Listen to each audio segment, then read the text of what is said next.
तो जैन आचार्य मनुष्य पर्याय को सार्थक करने के लिए, आत्मा के कल्याण के लिए एक ही बात कहते हैं, स्वाध्याय परम तपः। तीर्थंकर के पास सब कुछ था,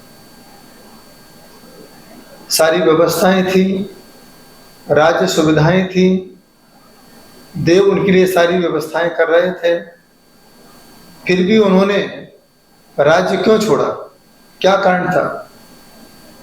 राज्य छोड़ने का एक ही कारण था, उन्होंने सोचा आज मैं राज्य में रहता हूं, देव हमारी पूजा कर रहे हैं, क्योंकि मेरे पास सम्यक ज्ञान है और सम्यक ज्ञान के प्रभाव से देव हमारी पूजा कर रहे हैं। जिस दिन हम दीक्षा को धारण करेंगे उसी दिन मुझे मनः प्रज्ञान प्राप्त हो जाएगा, और मनः प्रज्ञान होने के बाद जब मैं ध्यान की गहराई में उतरूंगा उसी समय हमें केवल ज्ञान की प्राप्ति हो जाएगी। आज देव हमारे सम्यक ज्ञान की पूजा कर रहे हैं, कल यही केवल ज्ञान हमें पूजनीय बना करके सिद्ध शिला में स्थापित कर देगा। फिर हमारी पूजा तीन जगत के जीव करेंगे।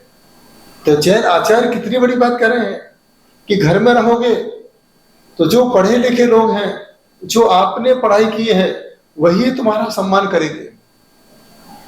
डॉक्टर की पढ़ाई की है तो डॉक्टर ही आपसे जुड़ेंगे, इंजीनियर की पढ़ाई की है, इंजीनियर ही आपसे जुड़ेगा, वकालत की पढ़ाई की है, वकालत वाला ही आपसे जुड़ेगा, व्यापार की पढ़ाई की है, व्यापार ही आपसे जुड़ेगा। लेकिन जो स्वाध्याय कर लेता है, जिन वाणी को पढ़ लेता है, उसके पास डॉक्टर भी आता है, उसके पास वकील भी आता है, उसके पास कलेक्टर भी आता है, उसके पास व्यापारी भी आता है।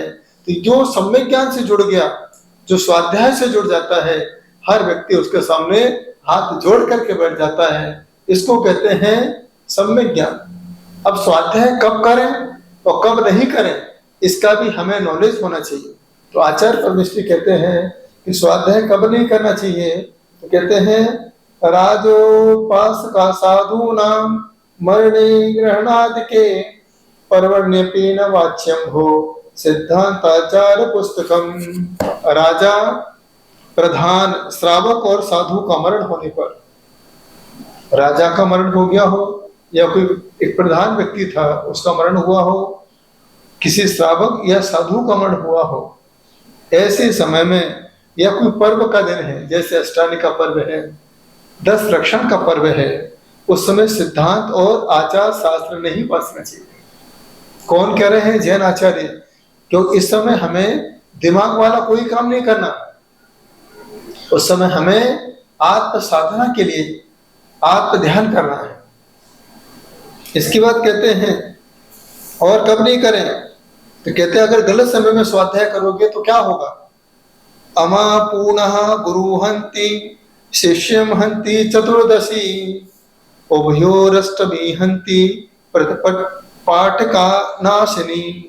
तो कहते अमावस्या और पूर्णिमा को पाठ करोगे तो कहते हैं गुरु घातक है, गुरु का घात होगा। अमावस्या पर पूर्णिमा पर ग्रंथ पढ़ोगे तो नहीं है। चतुर्दशी का पाठ शिष्य घातक है, शिष्य को घात होगा। अष्टमी का पाठ दोनों का घात करेगा। अष्टमी को मना करे स्वाध्याय, गुरु को भी नुकसान हो गया और शिष्य को भी नुकसान हो गया। और प्रतिपदा का पाठ घात करने वाला है, स्वयं का घात करेगा। इसलिए प्रतिपदा जो कहते पड़वा है आज, तो हमारे यहाँ पर ज्योतिष में लिखा है कि पड़वा को घर से बाहर मत निकलो, नया काम शुभारंभ नहीं करो। तो यहाँ पर कह रहे हैं प्रतिपदा को भी पाठ नहीं करना, इससे भी तुम्हारा घात हो सकता है। जैन आचार्य यहाँ पर कहते हैं जब तक आप इन चीजों को ध्यान में नहीं रखोगे, गलत समय पर स्वाध्याय करोगे, तो यही स्वाध्याय आपको असमाधि में कारण बन सकता है। इसे जैन आचार्य कहते हैं द्रव्य, क्षेत्र, काल और भाव।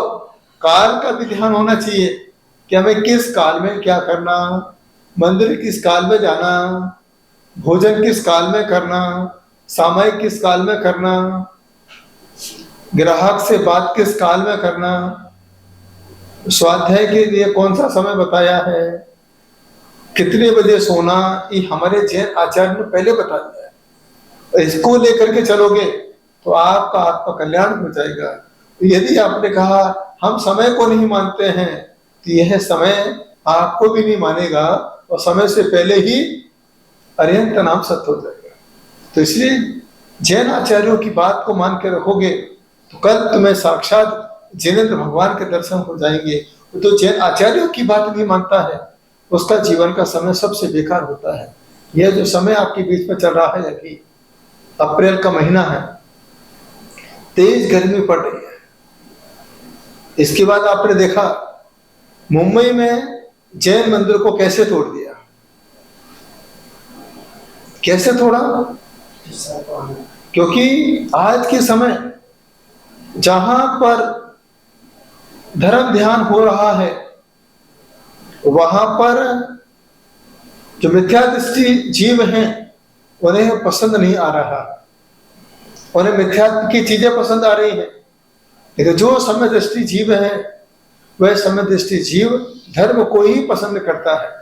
लेकिन ऐसा जैन आचार्य कहते हैं, जिसने आज एक मंदिर नष्ट किया है उसने एक तीर्थ को नुकसान पहुंचाया है। तो जहां पर मंदिर बन जाता है वह स्थान अपने आप तीर्थ स्थान हो जाता है, और जो मंदिर को नष्ट करता है वह शहर भी अपने आप नष्ट हो जाता है। अभी कुछ समय पहले आपने सुना कि हैदराबाद के पास में तेलंगाना का जंगल कैसे उजाड़ा जा रहा था, कैसे पशु चिल्ला रहे थे, पक्षी रो रहे थे।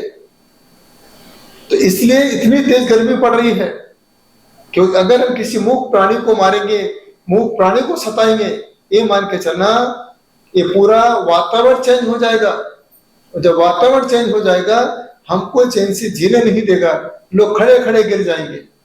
और आज मंदिरों को नष्ट किया जा रहा है, तो जिस प्रकार से लोग जंगल को नष्ट करते थे आज वो मंदिर को नष्ट कर रहे हैं, क्योंकि वो चाहते हैं कि भारत देश अब भारत देश जैसा नहीं होना चाहिए, अब भारत देश विदेश जैसा होना चाहिए।